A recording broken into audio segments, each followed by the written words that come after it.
Hello everyone, welcome to career wisdom. তোমাদের সঙ্গে রয়েছি আমি সুব্রত। বন্ধুরা, গুরুত্বপূর্ণ একটি ভিডিও নিয়ে চলে এলাম। শুরু হয়ে গেল আগস্ট মাস, আর আগস্ট মাসের প্রথম সপ্তাহে কী কী চাকরির ফর্ম ফিল আপ চলছে তা নিয়ে আজকের ভিডিওতে বিস্তারিত আলোচনা করব। এই মুহূর্তে কেন্দ্রীয় সরকার এবং রাজ্য সরকারের সমস্ত দপ্তর মিলিয়ে মোট 23,136টি শূন্য পদে নতুন চাকরির জন্য ফর্ম ফিল আপ চলছে, যেখানে মাধ্যমিক পাস থেকে শুরু করে উচ্চ মাধ্যমিক পাস, গ্র্যাজুয়েশন পাস এবং তার উপরের যোগ্যতায় বিভিন্ন দপ্তরে বিভিন্ন পদে কর্মী নিয়োগ করা হচ্ছে। তা আপনারা কিন্তু অনেকে এখানে অ্যাপ্লাই করতে পারবেন। এই ভিডিওটার মাধ্যমে বিস্তারিত আলোচনা করা হবে যে আপনাদের এখানে কোন কোন ডিপার্টমেন্টে কোন কোন পোস্টে নিয়োগ করা হচ্ছে, সঙ্গে শূন্যপদ কোথায় কত কী রয়েছে, আবেদন করতে গেলে যোগ্যতা কী লাগবে, সঙ্গে বয়সসীমা কী হতে হবে, কত বেতন দেওয়া হবে, অ্যাপ্লিকেশন ফিস কত লাগছে, আবেদন করার শেষ তারিখ কবে এবং কোন ওয়েবসাইটের মাধ্যমে এখানে অ্যাপ্লাই করতে হবে, সমস্ত কিছু পরপর জানাবো এই ভিডিওটার মাধ্যমে। তো ভিডিওটা ভালো লাগলে অবশ্যই ভিডিওটি লাইক এবং শেয়ার করে দেবেন। সেই সঙ্গে নতুন দর্শক হয়ে থাকলে লেটেস্ট ভিডিওর আপডেট সবার প্রথমে পাওয়ার জন্য চ্যানেলটিকে সাবস্ক্রাইব করে নিয়ে পাশে দেওয়া বেল আইকনে ক্লিক করে অল নোটিফিকেশান অপশানটিকে অন করে রাখবেন। লেটেস্ট আপডেট আপনারা সবার প্রথমে পেয়ে যাবেন। সেই সঙ্গে আমাদের ভিডিওটি আপনি এই মুহূর্তে কোন জেলা থেকে দেখছেন অবশ্যই আপনাদের জেলা নামটি কমেন্টে লিখে জানিয়ে দেবেন, এবং আপনাদের জেলাভিত্তিক চাকরির খবর জানতে হলে অবশ্যই কিন্তু আমাদের দ্বিতীয় চ্যানেলটি ফলো করতে ভুলবেন না। তো বন্ধুরা, আজকের এই ভিডিওতে বাছাই করা সেরা মোট 15টা চাকরির আপডেট দেব। তো ভিডিওটা একটু বড় হতে পারে, তবু ভিডিওটা স্কিপ না করে শেষ পর্যন্ত দেখে নেবেন।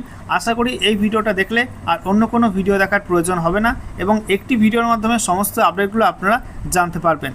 তো প্রথম যে রিক্রুটমেন্টটা নিয়ে আমরা কথা বলবো সেটা হচ্ছে এমসে NORCET রিক্রুটমেন্ট করা হচ্ছে, যেখানে নার্সিং অফিসার পোস্টের ভ্যাকান্সি বেরিয়েছে। এখানে শিক্ষাগত যোগ্যতা কী বলা হয়েছে, ইন্ডিয়ান নার্সিং কাউন্সিল বা স্টেট নার্সিং কাউন্সিল স্বীকৃত প্রতিষ্ঠান থেকে BSc অনার্স নার্সিং পাস করতে হবে, বা BSc নার্সিং পাস করতে হবে, বা BSc পোস্ট সার্টিফিকেট থাকতে হবে, বা পোস্ট বেসিক BSc নার্সিং করা থাকতে হবে, বা ডিপ্লোমা করা থাকতে হবে ইন জেনারেল নার্সিং মিডওয়াইফারি। ঠিক আছে, সঙ্গে বলা হয়েছে নার্সেস এবং মিডওয়াইফ হিসাবে স্টেট অথবা ইন্ডিয়ান নার্সিং কাউন্সিলে রেজিস্টার থাকতে হবে, সাথে 2 বছর এক্সপিরিয়েন্স চাওয়া হয়েছে। এখানে শূন্যপদ রয়েছে 2218টি। ফর্ম ফিল আপের লাস্ট ডেট 13 আগস্ট 2026। বয়স হতে হবে 13/8/2026 এই তারিখ অনুযায়ী 18 থেকে 30-এর মধ্যে। এখানে বেতন বলা হয়েছে 9,300 থেকে 34,800 টাকা পর্যন্ত বেতন কাঠামো রয়েছে, এবং গ্রেড পে বলা হয়েছে 4600 টাকা গ্রেড পে রয়েছে। ফিস বলা হয়েছে জেনারেল, OBC এই সমস্ত ক্যাটাগরি ক্ষেত্রে 3,000 টাকা ফিস লাগবে, আর SC ST EWS হয়ে থাকলে 2400 টাকা ফিস লাগবে। PWBD ক্যাটাগরি ক্ষেত্রে কোনো ফিস লাগবে না, তারা ফ্রিতে অ্যাপ্লাই করতে পারবে। অফিসিয়াল ওয়েবসাইট https://www.aimsexams.ac.in এই ওয়েবসাইটটিকে অনলাইনে অ্যাপ্লাই করতে হবে। এরপর 2 নম্বর রিক্রুটমেন্ট ইসরোতে ICRB-তে রিক্রুটমেন্ট করা হচ্ছে, যেখানে assistant, junior personal assistant, upper division clerk এবং স্টেনোগ্রাফার পোস্টে নিয়োগ করা হচ্ছে। এখানে শিক্ষাগত যোগ্যতা চাওয়া হয়েছে গ্র্যাজুয়েশন পাস। শূন্যপদ রয়েছে মোট 244টি। ফর্ম ফিল আপের লাস্ট ডেট 16 আগস্ট 2026। বয়স হতে হবে 16/8/2026 এই তারিখ অনুযায়ী 28-এর মধ্যে। এখানে বেসিক পে রয়েছে 25,500 টাকা। পে লেভেল 4 অনুযায়ী এখানে বেতন দেওয়া হচ্ছে। এখানে ফিস বলা হয়েছে পোস্ট ওয়াইজ কিন্তু বিভিন্ন রকম রয়েছে, এগুলো আপনারা ডিটেলস নোটিফিকেশান থেকে দেখতে পারবেন। অফিসিয়াল ওয়েবসাইট https://www.isro.gov.in এই ওয়েবসাইটটিকে অনলাইনে অ্যাপ্লাই করতে হবে। আচ্ছা, এরপরে IBPS-এর মাধ্যমে অর্থাৎ ইনস্টিটিউট অফ ব্যাঙ্কিং পার্সোনাল সিলেকশনের মাধ্যমে ক্লার্ক নিয়োগের ভ্যাকান্সি বেরিয়েছে বিভিন্ন রাষ্ট্রায়ত্ত ব্যাঙ্কগুলিতে, যেখানে কাস্টমার সার্ভিস অ্যাসোসিয়েট বা CSA বা ক্লার্ক পোস্টে রিক্রুটমেন্ট করা হচ্ছে। শিক্ষাগত যোগ্যতা বলা হয়েছে যে কোনো শাখায় গ্র্যাজুয়েশন পাস করতে হবে, সাথে কম্পিউটার জানতে হবে এবং লোকাল ল্যাঙ্গুয়েজে দক্ষ হতে হবে। এখানে ভ্যাকান্সি রয়েছে 11,403টি। ফর্ম ফিল আপের লাস্ট ডেট 21 আগস্ট 2026। বয়স হতে হবে 1/8/2026 এই তারিখ অনুযায়ী 20 থেকে 28-এর মধ্যে। বেতন বলা হয়েছে 24,050 টাকা থেকে শুরু করে 64,480 টাকা পর্যন্ত বেতন কাঠামো রয়েছে। এখানে ফিস বলা হয়েছে UR জেনারেল এবং OBC আর EWS হয়ে থাকলে 850 টাকা ফিস লাগবে। বাকি SC ST PWD ESM আর DESM এই সমস্ত ক্যাটাগরি ক্ষেত্রে 175 টাকা ফিস লাগবে। অফিসিয়াল ওয়েবসাইট www.ibps.in এই ওয়েবসাইটটিকে অনলাইনে অ্যাপ্লাই করতে হবে। এরপর 4 নম্বর রিক্রুটমেন্ট এয়ারপোর্ট অথরিটি অফ ইন্ডিয়াতে জুনিয়র এক্সিকিউটিভ পোস্টে নিয়োগ করা হচ্ছে। এখানে ম্যানেজার এবং জুনিয়র এক্সিকিউটিভ পোস্টে নিয়োগ করা হচ্ছে। শিক্ষাগত যোগ্যতা গ্র্যাজুয়েশন পাস, ইঞ্জিনিয়ারিং ডিগ্রি, ল গ্র্যাজুয়েট এবং MBA এই সব যোগ্যতায় বিভিন্ন পদে নিয়োগ করা হচ্ছে। শূন্যপদ রয়েছে 389টি। ফর্ম ফিল আপ শুরু হচ্ছে 8 আগস্ট থেকে। ফর্ম ফিল আপের লাস্ট ডেট 7ই সেপ্টেম্বর 2026। বয়স হতে হবে, এখানে বলা হয়েছে ম্যানেজার পোস্টের ক্ষেত্রে 32-এর মধ্যে বয়স হতে হবে, আর জুনিয়র এক্সিকিউটিভ পোস্টের জন্য 27-এর মধ্যে বয়স হতে হবে। বেতন বলা হয়েছে ম্যানেজার পোস্টের ক্ষেত্রে 60,000 থেকে শুরু করে 1,80,000 টাকা পর্যন্ত বেতন কাঠামো রয়েছে, আর জুনিয়র এক্সিকিউটিভ পোস্টে 40,000 থেকে 1,40,000 টাকা পর্যন্ত বেতন কাঠামো রয়েছে। ফিস বলা হয়েছে 1,000 টাকা ফিস লাগবে, আর SC ST PWBD আর মহিলা হয়ে থাকলে কোনো ফিস লাগবে না, তারা ফ্রিতে অ্যাপ্লাই করতে পারবে। অফিসিয়াল ওয়েবসাইট www.ai.aero এই ওয়েবসাইটটিকে অনলাইনে অ্যাপ্লাই করতে হবে।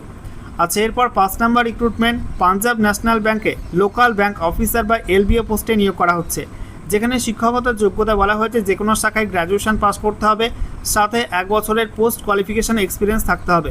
ভ্যাকান্সি রয়েছে 545টি। এখানে ফর্ম ফিল আপের লাস্ট ডেট 9 আগস্ট 2026। বয়স হতে হবে 1/7/2026 এই তারিখ অনুযায়ী 20 থেকে 30-এর মধ্যে। বেতন বলা হয়েছে 48,480 থেকে 85,920 টাকা পর্যন্ত বেতন কাঠামো রয়েছে। এখানে ফিস লাগবে SC ST PWBD ক্যাটাগরির ক্ষেত্রে 59 টাকা, আর বাকিদের ক্ষেত্রে 1180 টাকা ফিস লাগবে। অফিসিয়াল ওয়েবসাইট https://pnb.bank.in এই ওয়েবসাইটটিকে অনলাইনে অ্যাপ্লাই করতে হবে।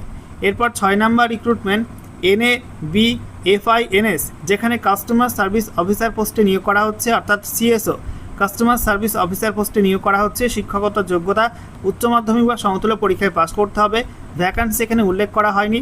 এখানে ফর্ম ফিল আপের লাস্ট ডেট রয়েছে 5 আগস্ট 2026 এবং সেই সঙ্গে বয়সসীমা কিন্তু এখানে উল্লেখ করা নেই। বেতন এবং ফিসও উল্লেখ করা হয়নি। অফিসিয়াল ওয়েবসাইট https://nabfins.org এই ওয়েবসাইটটিকে অনলাইনে অ্যাপ্লাই করতে হবে। এরপর 7 নম্বর রিক্রুটমেন্ট RRB অর্থাৎ রেলওয়ে রিক্রুটমেন্ট বোর্ডের মাধ্যমে সেকশন কন্ট্রোলার পোস্টের ভ্যাকান্সি বেরিয়েছে। এখানে সেকশন কন্ট্রোলার পোস্টে অ্যাপ্লাই করতে গেলে যোগ্যতা লাগবে যে কোনো শাখায় গ্র্যাজুয়েশন পাস বা সমতুল্য ডিগ্রি থাকতে হবে। ভ্যাকান্সি রয়েছে 119টি। ফর্ম ফিল আপের লাস্ট ডেট 14 আগস্ট 2026। বয়স হতে হবে 1/7/2026 এই তারিখ অনুযায়ী 20 থেকে 30-এর মধ্যে। এখানে স্যালারি বলা হয়েছে পে লেভেল 6 অনুযায়ী বেতন দেওয়া হবে, অর্থাৎ শুরুর বেতন থাকছে 35,400 টাকা। ফিস বলা হয়েছে 500 টাকা লাগবে, আর বাকি SC ST ESM আর মহিলা হয়ে থাকলে 250 টাকা ফিস লাগবে। অফিসিয়াল ওয়েবসাইট https://www.rrbapply.gov.in এই ওয়েবসাইটটিকে অনলাইনে অ্যাপ্লাই করতে হবে। আচ্ছা, এরপর 8 নম্বর রিক্রুটমেন্ট পূর্ব মেদিনীপুর জেলায় সিভিল ডিফেন্স ভলেন্টিয়ার রিক্রুটমেন্ট করা হচ্ছে, যেখানে সিভিল ডিফেন্স ভলেন্টিয়ার পোস্টে অ্যাপ্লাই করতে গেলে মাধ্যমিক পাস বা সমতুল্য পাস যোগ্যতা লাগবে। শূন্যপদ রয়েছে 45টি। ফর্ম ফিল আপের লাস্ট ডেট 14 আগস্ট 2026। এখানে বয়স হতে হবে 1/1/2026 এই তারিখ অনুযায়ী 18 থেকে 38-এর মধ্যে। এখানে ডেইলি বেসিস এখানে কিন্তু বেতন দেওয়া হচ্ছে, কোনো ফিস লাগছে না। অনলাইনে এখানে অ্যাপ্লাই করতে হবে না, অফলাইনে অ্যাপ্লাই করতে হবে। অফিসিয়াল ওয়েবসাইট রয়েছে https://purbamedipur.gov.in। আচ্ছা, এরপরে 9 নম্বর রিক্রুটমেন্ট ICAR কৃষি দপ্তরে IARI প্রজেক্ট অ্যাসিস্ট্যান্ট পোস্টে নিয়োগ করা হচ্ছে, যেখানে টেকনিক্যাল স্টাফ এবং সেমি স্কিল্ড ওয়ার্কার পোস্টে নিয়োগ করা হচ্ছে। টেকনিক্যাল স্টাফ পোস্টের জন্য গ্র্যাজুয়েশন পাস যোগ্যতা লাগবে, আর সেমি স্কিল্ড ওয়ার্কার পোস্টের জন্য মাধ্যমিক পাস যোগ্যতা লাগবে। এখানে একটি করে মোট 2টি শূন্যপদ রয়েছে। ফর্ম ফিল আপের লাস্ট ডেট 7 আগস্ট 2026। বয়স হতে হবে 35-এর মধ্যে। এখানে বেতন দেওয়া হবে টেকনিক্যাল স্টাফ পোস্টের জন্য 20,000 টাকা, আর সেমি স্কিল ওয়ার্কার পোস্টের জন্য 10,000 টাকা। অ্যাপ্লাই করতে গেলে কোনো ফিস লাগছে না, ফ্রিতে অ্যাপ্লাই করতে পারবে। অফিসিয়াল ওয়েবসাইট https://iari.res.in এই ওয়েবসাইটটিকে অনলাইনে অ্যাপ্লাই করতে হবে। এরপর 10 নম্বর recruitment BPCL Bharat petroleum corporation লিমিটেডে নন ম্যানেজমেন্ট ট্রেনি পোস্টে নিয়োগ করা হচ্ছে, যেখানে অপারেটর এবং টেকনিশিয়ান পোস্টে নিয়োগ করা হচ্ছে। এখানে শিক্ষাগত যোগ্যতা বলা হয়েছে সংশ্লিষ্ট ইঞ্জিনিয়ারিং শাখায় ডিপ্লোমা ইঞ্জিনিয়ারিং পাস করতে হবে। শূন্যপদ রয়েছে 154টি। ফর্ম ফিল আপের লাস্ট ডেট 13 আগস্ট 2026। এখানে বয়স হতে হবে 1/7/2026 এই তারিখ অনুযায়ী 18 থেকে 25-এর মধ্যে। ফিস বলা হয়েছে 590 টাকা লাগবে, আর SC ST PWBD আর এক্স-সার্ভিসম্যান হয়ে থাকলে কোনো ফিস লাগবে না। অফিসিয়াল ওয়েবসাইট https://www.bharatpetroleum.in এই ওয়েবসাইটটিকে অনলাইনে অ্যাপ্লাই করতে হবে। এরপর 11 নম্বর রিক্রুটমেন্ট নর্দার্ন কোলফিল্ডস লিমিটেডে মাইনিং সর্দার এবং সার্ভেয়ার পোস্টে নিয়োগ করা হচ্ছে। এখানে শিক্ষাগত যোগ্যতা বলা হয়েছে মাধ্যমিক পাস, সঙ্গে বলা হয়েছে মাইনিং সর্দারশিপ সার্টিফিকেট লাগবে মাইনিং সর্দার পোস্টের জন্য, আর সার্ভেয়ার পোস্টের জন্য ওভারম্যান কম্পিটেন্সি সার্টিফিকেট থাকতে হবে। শূন্যপদ রয়েছে 259টি। ফর্ম ফিল আপের লাস্ট ডেট 5 আগস্ট 2026। বয়স হতে হবে 18 থেকে 30-এর মধ্যে। বেতন বলা হয়েছে 47,000 থেকে 51,000 টাকা পর্যন্ত বেতন কাঠামো রয়েছে। ফিস বলা হয়েছে 1180 টাকা। আর সেই সঙ্গে SC ST ESM এবং ডিপার্টমেন্টাল ক্যান্ডিডেট হয়ে থাকলে কোনো ফিস লাগবে না। অফিসিয়াল ওয়েবসাইট https://www.nclcil.in এই ওয়েবসাইটে অনলাইনে অ্যাপ্লাই করতে হবে। এরপর 12 নম্বর রিক্রুটমেন্ট নর্থ ফ্রন্টিয়ার রেলওয়েতে অ্যাপ্রেন্টিস নিয়োগ করা হচ্ছে, যেখানে অ্যাপ্রেন্টিস রিক্রুটমেন্ট করা হচ্ছে। এখানে শিক্ষাগত যোগ্যতা লাগবে মাধ্যমিক পাস, যেখানে 50% মার্কস থাকতে হবে, আর সঙ্গে সংশ্লিষ্ট ট্রেডে ITI পাস করা থাকতে হবে। শূন্যপদ রয়েছে 6777টি এবং ফর্ম ফিল আপের লাস্ট ডেট 19 আগস্ট 2026। বয়স হতে হবে 19/8/2026 এই তারিখ অনুযায়ী 15 থেকে 24-এর মধ্যে, এবং বেতন দেওয়া হবে অ্যাপ্রেন্টিস রুলস অনুযায়ী। এখানে ফিস লাগবে 100 টাকা। আর SC ST PWBD EBC এবং মহিলাদের ক্ষেত্রে কোনো ফিস লাগবে না। অফিসিয়াল ওয়েবসাইট https://nfr.indianrailways.gov.in এই ওয়েবসাইটে অনলাইনে অ্যাপ্লাই করতে হবে। এরপর 13 নম্বর রিক্রুটমেন্ট ইন্ডিয়ান আর্মিতে SSC টেকনিক্যাল রিক্রুটমেন্ট করা হচ্ছে। শর্ট সার্ভিস কমিশনে টেকনিক্যাল অফিসার পোস্টে নিয়োগ করা হচ্ছে। শিক্ষাগত যোগ্যতা সংশ্লিষ্ট ইঞ্জিনিয়ারিং শাখায় B অথবা BTech পাস করতে হবে। 381টি শূন্যপদ রয়েছে। এটার ফর্ম ফিল আপের লাস্ট ডেট মেয়েদের ক্ষেত্রে 6 আগস্ট আর ছেলেদের ক্ষেত্রে 7 আগস্ট। ফর্ম ফিল আপের লাস্ট ডেট এখানে রয়েছে, এটা বললাম। তার সঙ্গে বয়স বলা হয়েছে 20 থেকে 27-এর মধ্যে বয়স হতে হবে। আর অফিসিয়াল ওয়েবসাইট https://joinindianarmy.nic.in এই ওয়েবসাইটটিকে অনলাইনে অ্যাপ্লাই করতে হবে। এরপর 14 নম্বর রিক্রুটমেন্ট NHIDCL, যেখানে অ্যাসোসিয়েট পোস্টে নিয়োগ করা হচ্ছে। এখানে বলা হয়েছে IIT বা NIT বা অন্য কোনো প্রতিষ্ঠান থেকে এখানে সিভিল ইঞ্জিনিয়ারিংয়ে গ্র্যাজুয়েশন পাস করতে হবে, এবং সেই সঙ্গে NIRF-এর যে র্যাঙ্কিং প্রকাশিত হয় সেখানে টপ 100-এর মধ্যে কিন্তু র্যাঙ্কিং করতে হবে। ভ্যাকান্সি 100টি রয়েছে। ফর্ম ফিল আপের লাস্ট ডেট 5 আগস্ট 2026। 30-এর মধ্যে বয়স হতে হবে, এবং বেতন বলা হয়েছে 70,000 থেকে 80,000 টাকা পর্যন্ত বেতন কাঠামো রয়েছে। ফিস বলা হয়েছে, এখানে কোনো ফিস মেনশন করা হয়নি। অফিসিয়াল ওয়েবসাইট www.nhidcl.com এই ওয়েবসাইটটিকে অনলাইনে অ্যাপ্লাই করতে হবে। এরপরে NICL-এ অ্যাসিস্ট্যান্ট পোস্টে নিয়োগ করা হচ্ছে। এখানে অ্যাসিস্ট্যান্ট ক্লাস 3 পোস্টে নিয়োগ করা হচ্ছে। শিক্ষাগত যোগ্যতা যে কোনো শাখায় গ্র্যাজুয়েশন পাস হতে হবে। 500টি শূন্যপদ রয়েছে। ফর্ম ফিল আপের লাস্ট ডেট 7 আগস্ট 2026। বয়স হতে হবে 21 থেকে 30-এর মধ্যে। বেতন দেওয়া হবে 63,000 টাকা। এখানে ফিস লাগবে না।